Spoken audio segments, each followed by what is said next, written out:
A barbaridade da Segunda Guerra Mundial colocou o mundo, ou recolocou o mundo, em atenção à intersecção entre os países na produção normativa.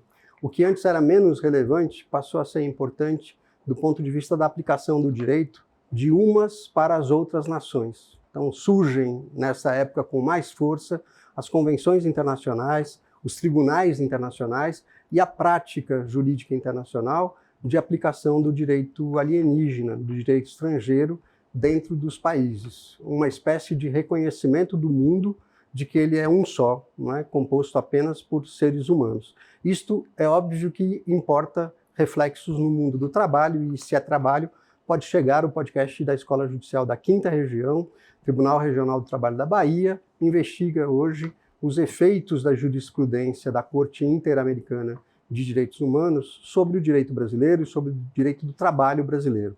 Para isso, tenho a alegria de receber a juíza Monique Fernandes Souza Matos, que é juíza já desde 2006, está no Tribunal Regional do Trabalho da 5ª Região, integra a unidade de monitoramento e fiscalização dos tratados e convenções internacionais, tem a sua formação acadêmica voltada para o direito internacional e, sobretudo, é mãe da Catarina. Monique, muito obrigado pela sua disponibilidade. Bom dia, obrigado por ter vindo. Bom dia, Marcos. Eu que agradeço pelo convite da Escola Judicial e também estou muito feliz de fazer parte desse podcast. Muito bem. Comecemos pelo início. Há um sistema jurídico latino-americano de direito, um sistema que envolve o tribunal e o que mais? Sim, hoje nós podemos dizer que temos um sistema interamericano de proteção de direitos humanos já bastante consolidado, que integra a Organização dos Estados Americanos, e com 2 órgãos principais de monitoramento da aplicação, com supervisão e controle dos tratados gestados dentro da Organização dos Estados Americanos. Então, a gente tem, de um lado, a Comissão Interamericana de Direitos Humanos e a Corte Interamericana de Direitos Humanos compondo esse sistema. Quais são as funções delas? O que é que uma faz e o que faz a outra? A Comissão Interamericana, ela é um órgão de controle da aplicação dos tratados de direitos humanos da Organização dos Estados Americanos, sobretudo a Convenção Americana de Direitos Humanos, que tem uma função de controle político.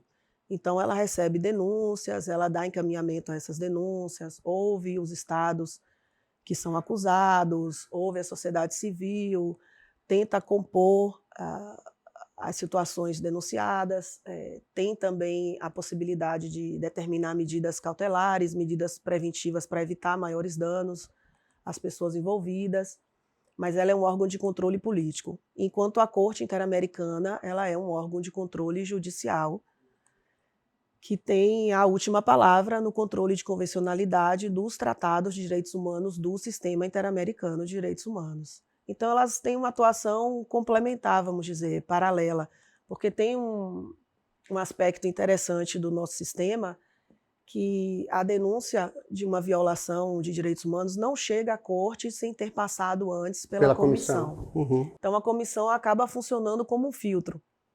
Isso é muito criticado por alguns como uma situação que gera pouca transparência e que diminui o acesso à corte, mas, por outro lado, isso garante que a corte tenha um número razoável de processos para lidar, que não receba uma enxurrada de processos que inviabilize até o seu funcionamento.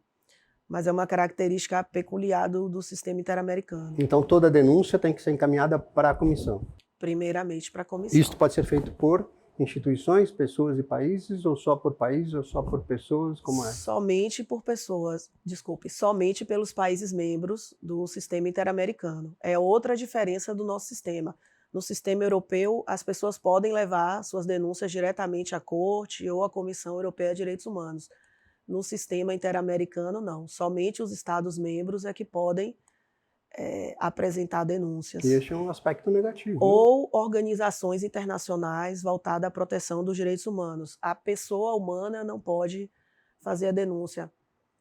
É negativo, mas também tem essa vantagem de que funciona como um filtro político para que assuntos de menor relevância não sejam levados para a comissão e para a corte, gerando um estrangulamento do sistema pela quantidade de processos que isso poderia gerar. Uhum.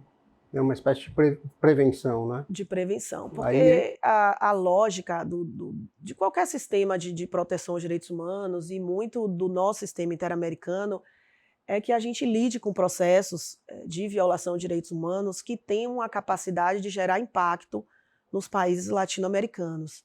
Então, claro que não é que o sistema não esteja aberto a variados tipos de violação, não é que haja uma seleção tão rigorosa, mas a ideia é que os processos que cheguem à corte sirvam como paradigma para os países latino-americanos. Então, essas restrições acabam fazendo com que isso funcione na prática. melhora o objeto, na verdade, Sim, né? Com esses sim, filtros, o objeto de isso. deliberação da comissão e do tribunal, da corte, fica aperfeiçoado. Sim, porque hoje o sistema europeu mesmo é considerado estrangulado pela avalanche de processos. Sim, aí é inefetivo, né? Sim, De outro lado. sim, tudo é levado à Corte Europeia de Direitos Humanos. Quando a gente estuda na graduação o direito internacional, em geral isso acontece perto do fim do curso, a gente vem muito envolvido com a litigância civil e criminal e a efetividade da justiça, e aí chega no direito internacional, parece para o aluno que é tudo muito abstrato. Quais são, de fato, os efeitos práticos das decisões de um tribunal de direitos humanos como a Corte Interamericana? Ótima pergunta, porque algumas pessoas dizem que não existe maneira de executar a sentença da Corte Interamericana, ou que não haveria, né, poder de coerção, e não é bem assim. Sim. Quando o Estado assina os tratados que fazem parte do sistema interamericano, ele se compromete internacionalmente a respeitar o tratado e mais ainda a jurisdição da Corte Interamericana, inclusive porque ela é opcional. Então, no sistema interamericano, um país pode fazer parte do sistema, pode ratificar os tratados, como a Convenção Americana, e não aderir à jurisdição da Corte. Então, se ele adere, ele assume essa responsabilidade internacional de cumprir as sentenças da Corte Interamericana. Então, uma vez proferida uma sentença contra um país, ele vai ser exortado a cumprir essa sentença e, caso não haja o cumprimento voluntário, ele vai ser monitorado pelo sistema que é chamado de follow-up, que a própria Corte institui para acompanhar o cumprimento dessa sentença, porque normalmente essas sentenças incluem várias condenações, não só em termos de pagamento de reparação à vítima, mas também, e aí já levando para os nossos direitos sociais, muitas condenações que envolvem a implantação de políticas públicas. Então, políticas públicas de treinamento de servidores, de membros do Estado que foi condenado em direitos humanos, e uma série de políticas públicas que podem ser ali envolvidas conforme o caso. Então, não são sentenças que vão ser cumpridas num prazo de dias e muitas vezes nem de meses. Então, leva-se muitas vezes anos acompanhando o cumprimento dessas sentenças e os estados têm a obrigação de anualmente apresentar um relatório demonstrando se houve avanços no cumprimento da sentença. E o poder dessas sentenças é muito mais no valor simbólico do Estado não ser considerado um violador de direitos humanos, o que hoje é muito valorizado na comunidade internacional. Então, não é correto a gente pensar que pela Corte Interamericana, pela Organização dos Estados Americanos, não terem o poder de realmente cumprir com as próprias mãos executar a execução dessa sentença, de que ela não vai ser cumprida. Normalmente elas são cumpridas, mas nesse passo de acompanhamento e ao longo dos anos. Uhum. E essa unidade de follow-up é uma unidade da Corte que vai aos países e verifica em loco? Normalmente os países que vão prestando informações. As vítimas também prestam informações, o que é muito interessante, porque às vezes o relatório do Estado é exatamente o oposto do que as vítimas alegam. Os Estados alegam que estão cumprindo tudo, as mil maravilhas, e as vítimas e as organizações de defesa dos direitos humanos mostram que não é bem assim. Então, a Corte também ouve a vítima e essas organizações para ir verificando o cumprimento. A Corte também pode ir até os estados fazer inspeções, fazer audiências públicas, para ouvir especialistas, para realmente identificar se aquela situação de direitos humanos foi reparada e, mais ainda, o que também é um efeito muito importante das sentenças da Corte, se aquela situação deixou de acontecer no país.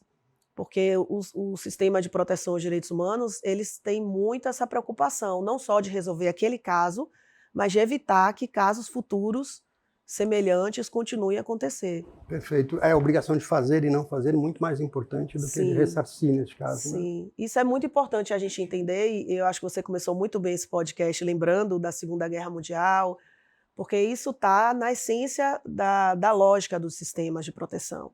Então, não é correto a gente pensar eles como uma última instância, recursal, por exemplo. Não, não é isso. O que vai estar sendo avaliado no processo de violação de direitos humanos perante uma corte internacional é a atuação do Estado. Uhum. Porque depois da Segunda Guerra Mundial ficou evidente que muitas vezes o próprio Estado, que deveria ser o garantidor desses direitos humanos, não faz. Uhum. Então a comunidade internacional se reuniu para encontrar mecanismos de proteger a pessoa humana, muitas vezes do próprio Estado, Sim. em que ela é cidadão, ou que ela reside, ou foi atingida por alguma forma. Então está na própria lógica desse sistema entender que o Estado garantidor, muitas vezes, vai ser o violador. Então, quando esse caso é levado para a Corte Interamericana, o réu, por exemplo, num caso de trabalho escravo, como a gente já teve condenação do Brasil mais de uma vez por isso, não vai ser o empregador que praticou ali o trabalho em condições análogas, vai ser o Estado, porque ele não cumpriu a obrigação dele de proteger aquele trabalhador, ele não cumpriu a obrigação internacional que ele assumiu de erradicar o trabalho escravo, de tomar todas as medidas necessárias para que isso não acontecesse, e também não cumpriu o que nos toca de maneira muito particular, enquanto Justiça do Trabalho, a prestação jurisdicional devida, adequada. Então, a gente vai ver que em muitas dessas condenações, o Brasil já sofreu 10 condenações e outras estão a caminho, infelizmente, é muito destacado como a vítima levou a situação aos tribunais internos, na esfera civil, trabalhista, criminal, e a resposta jurisdicional não foi adequada. Não foi adequada em vários sentidos, em relação ao tempo, à duração dos processos, em relação à reparação que foi fixada, e muitas vezes de forma irrisória, insuficiente, e principalmente em relação à não efetividade. Então, muitas vezes os processos foram procedentes, mas a vítima nunca recebeu, de fato, essa reparação, sim, essa indenização. Os culpados somos nós. Não, não foi isso que eu quis dizer, mas eu quis dizer que, enquanto Justiça ao Trabalho, enquanto participantes dos sistemas de justiça domésticos, a gente precisa estar atento, e essa é a finalidade dessa unidade de monitoramento e fiscalização das decisões da Corte Interamericana, a que casos com graves violações de direitos humanos precisam ter um cuidado maior de nós, juízes, dos servidores, dos advogados, dos membros do Ministério Público, de todos nós que lidamos com esses processos. Porque o que a gente verifica, isso fica muito claro, por exemplo, na sentença do caso da Fábrica de Fogos de Santo Antônio de Jesus, que diz respeito diretamente ao nosso tribunal, é que esses processos tiveram o mesmo andamento que os outros, e talvez não fosse o caso, talvez merecessem um olhar mais atento para que eles funcionassem de modo mais célere, para que fosse dado maior ênfase numa reparação mais efetiva, e na prática isso não aconteceu. Então hoje a gente vê todo o esforço do CNJ, do Supremo Tribunal Federal, de todos os tribunais, para se engajarem numa verdadeira campanha, Marcos, para a gente conhecer melhor esses tratados e convenções internacionais, para a gente estudar o funcionamento da Corte Interamericana e das outras também que servem de referência para a Corte Interamericana, como a Corte Europeia, os órgãos de controle, os comitês da ONU, as comissões de perito, que têm uma jurisprudência muito farta sobre direitos humanos e que, para muitos de nós, ainda é novidade, mas que podem auxiliar muito o nosso trabalho no dia a dia. É essa questão, Monique, que eu queria trazer. A gente tem uma cultura, eu estou falando a partir de mim, integrante do Judiciário Trabalhista Brasileiro, muito refratária à aplicação do direito internacional. Em alguma medida, eu procuro me justificar para mim mesmo, porque o nosso sistema normativo é muito amplo e muito exauriente, diferente do que acontece com os nossos vizinhos da América Latina, que têm menos leis internas e aí podem aplicar mais diretamente as convenções, por exemplo, da OIT. Mas isso não justifica, ao fim e ao cabo, e há essa resistência. Você disse agora, a jurisprudência é farta. Ela é persuasiva e a gente pode usar essa jurisprudência? Sim, com certeza, Marcos.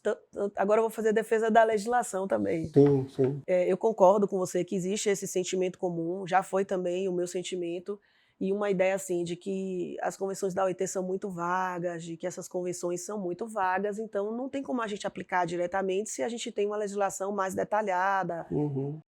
de uma aplicação mais imediata ali aos casos que são submetidos a gente. Mas hoje a gente vê uma valorização na área trabalhista, inclusive, dos tratados internacionais, porque a gente vê uma situação de regressão dos direitos sociais.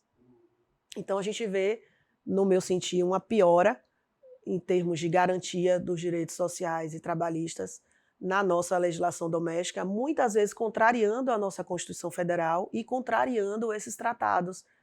Então acaba que o controle de convencionalidade ou a aplicação direta mesmo desses tratados acaba funcionando como uma válvula de escape para essa piora na legislação, para essa legislação que é inconvencional, que é inconstitucional, que apesar de ser mais específica em alguns casos, não vai resolver o caso concreto trazendo pacificação social, trazendo coerência para o sistema normativo.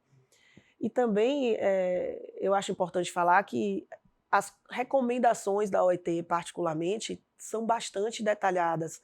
Então, enquanto as convenções realmente têm termos mais gerais, até para facilitar a adesão por países com diferentes sistemas jurídicos, com culturas diferentes, as recomendações são bastante detalhadas e muitas vezes trazem situações que a gente não previu na legislação interna. Então, eu dou um exemplo.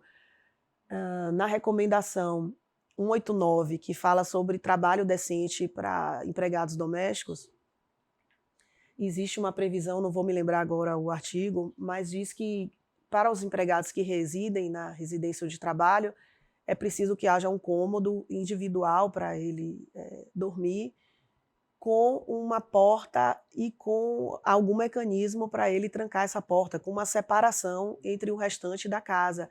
Isso pensando que o trabalho doméstico é considerado uma das piores formas de trabalho infantil, por exemplo, e que a gente tem muitos casos de abuso sexual, de violência sexual no trabalho doméstico. E eu não me recordo da gente ter nenhuma previsão, por exemplo, na nossa legislação doméstica, sobre como deve ser o cômodo onde o trabalhador doméstico que dorme na residência usa. Então, existe sim essa resistência, mas eu acho que aos poucos a gente vai conseguindo minar ao passo que a gente for estudando melhor os tratados, as recomendações.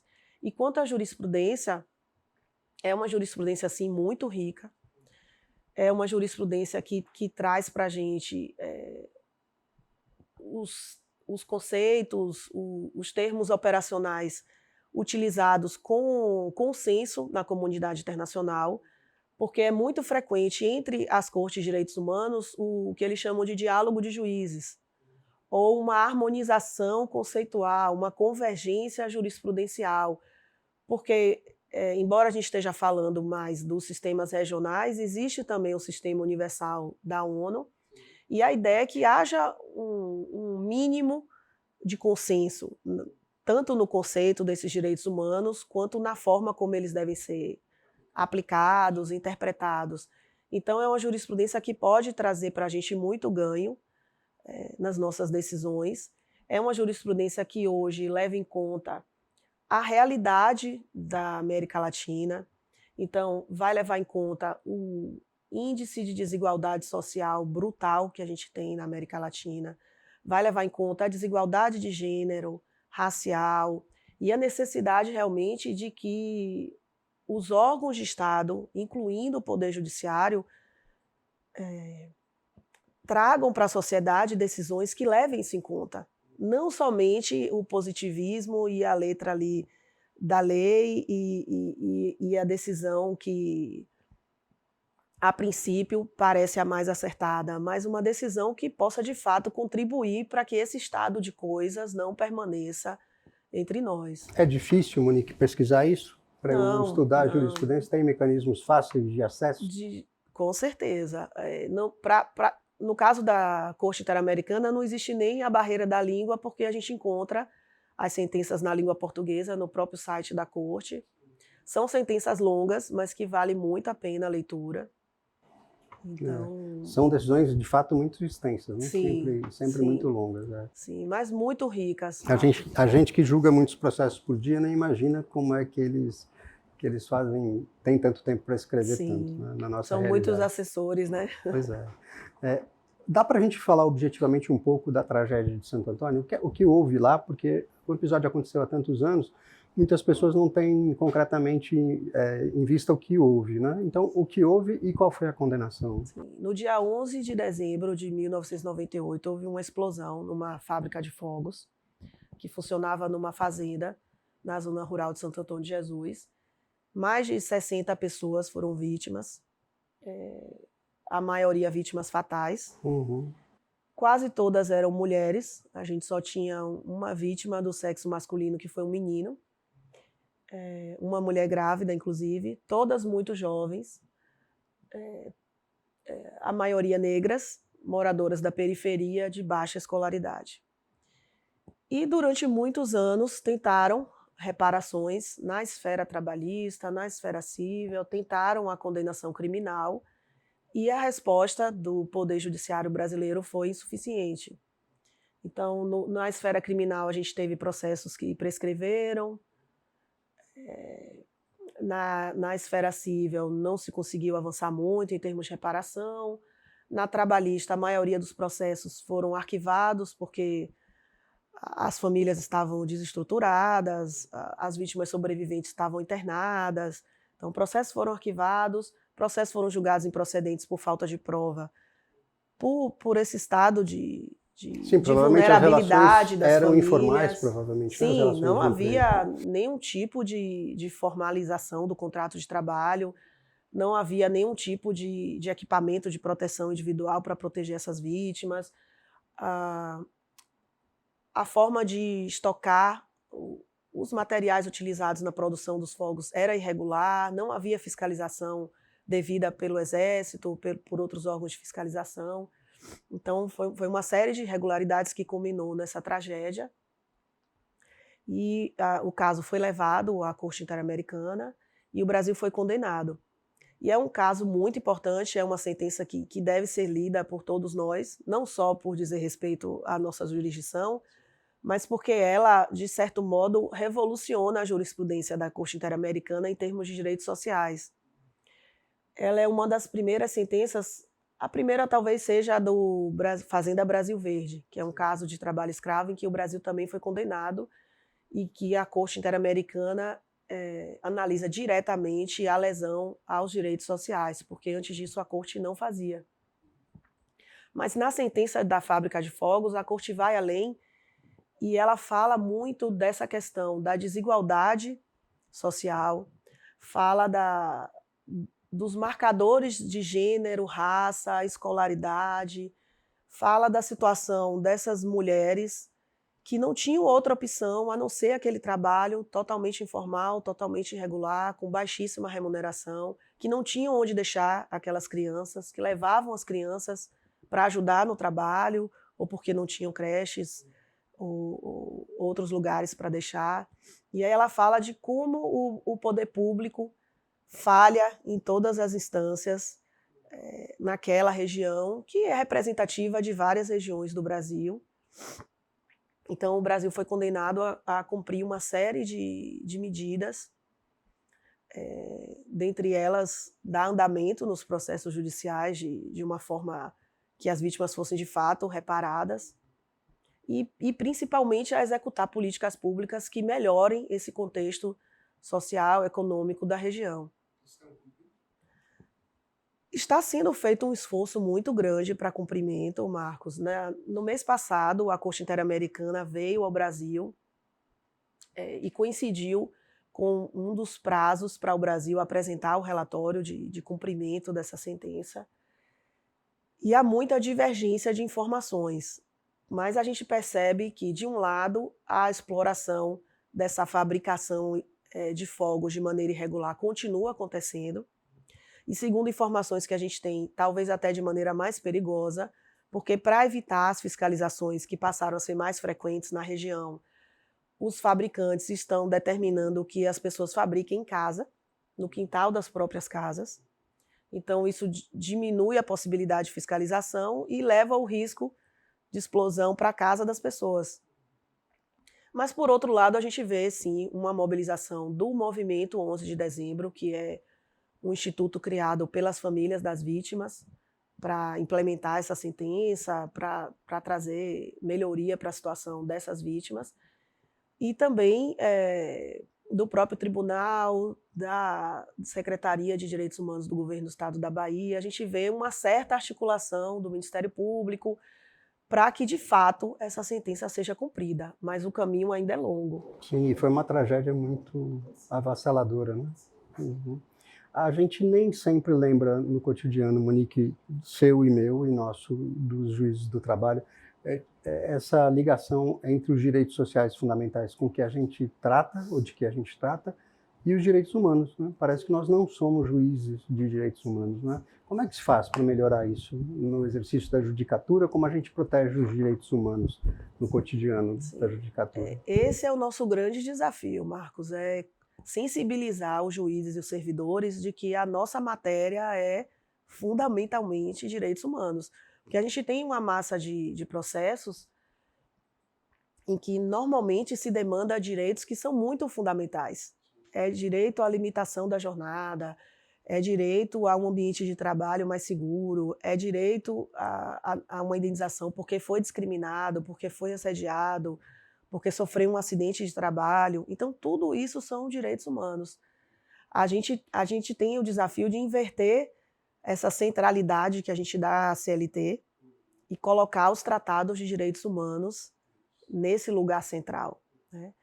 E isso tudo é muito recente, por incrível que pareça, esse movimento, essa discussão no seu trabalho, claro, sempre existiu, mas hoje eu diria que está nos holofotes mesmo, por essas condenações do Brasil, pelo pacto de adesão do Poder Judiciário aos direitos humanos. E a gente vê esse esforço. O CNJ editou uma resolução e eu participei de uma reunião de um conselheiro que ele até brincou, que a resolução teve que ser 1, 2, 3, de tão básico que é. Mas é a resolução 123 de 2022 do CNJ, dizendo que exatamente isso, que a gente tem que se atentar aos direitos humanos previstos nos tratados internacionais, aplicar a jurisprudência das Cortes Internacionais de Direitos Humanos e também o controle de convencionalidade. Então, o nosso desafio é sensibilizar os juízes da capacitação, porque a verdade é que os direitos internacionais, incluindo o direito internacional do trabalho, nunca foi muito valorizado dentro das nossas universidades, sim, dentro do nosso currículo, da nossa formação. Então, a gente precisa capacitar nossos servidores, nossos juízes, para conhecerem esses tratados, conhecerem essa jurisprudência, e daí para aplicar, eu acho que o caminho fica mais curto, né? Muito obrigado, Monique, pela conversa muito esclarecedora. Eu que agradeço, foi um prazer. Este foi Pode Chegar, o podcast da Escola Judicial da 5ª Região, Tribunal Regional da Bahia. Até o próximo episódio.